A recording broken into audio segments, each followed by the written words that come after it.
Hello, everyone. My name is Danielle Shapani, and I am an endometriosis advocate.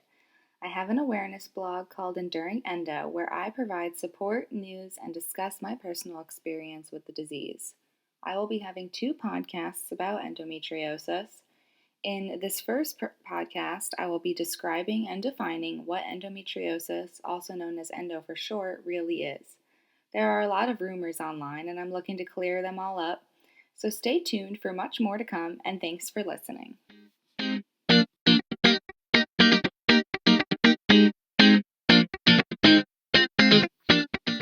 When I was first diagnosed with endometriosis, I had no idea what it was.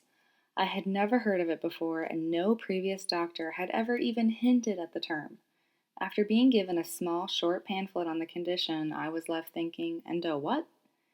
After obsessive research, I finally began to understand my body, something I had longed for since my symptoms first began a whole 10 years prior to my diagnosis. Here are the basic facts and statistics about the condition and how it affects the female body.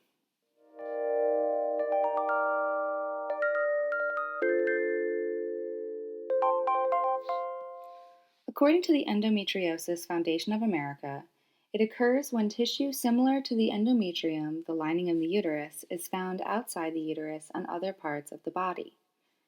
It affects an estimated 6.3 million women and girls in the U.S., about 176 million women worldwide, and is found in 1 in 10 women on average. Endometriosis cells can be found in various different locations, including outside of the uterus, ovaries, fallopian tubes, bladder, cervix, rectum, intestines, and even the appendix. The tissue develops lesions and growths. These misplaced cells react to a period that in the same way the cells inside the uterus do. Every month, the cells build up, and then when a woman gets her period, the blood cells break down. However, this blood has no way of leaving the body, causing monthly internal bleeding and intense, debilitating pain. These symptoms leave patients bedridden and exhausted. Endometriosis leads to infertility, scar tissue, adhesions, and bowel and digestive problems. Symptoms vary and can either last throughout a woman's cycle or will just occur during her menstrual cycle. These symptoms include very intense pelvic pain, long periods, heavy menstrual flow, nausea and or vomiting, bowel and or urinary disorders, and pain during sex. Due to lack of knowledge about the disease of both doctors and patients, the average diagnosis period for women with endo is 10 years in the U.S. Often, women are not taken seriously or are misdiagnosed, leading to a delay in a proper diagnosis. There is little known about the disease, and there is no cure. Even a hysterectomy will not relieve a patient of her symptoms. All of this information was taken from the official website of the Endometriosis Foundation of America and the official website of the Endometriosis Association.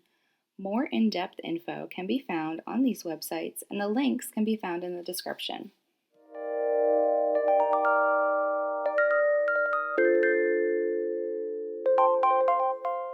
Thank you for listening to my first Enduring Endo podcast.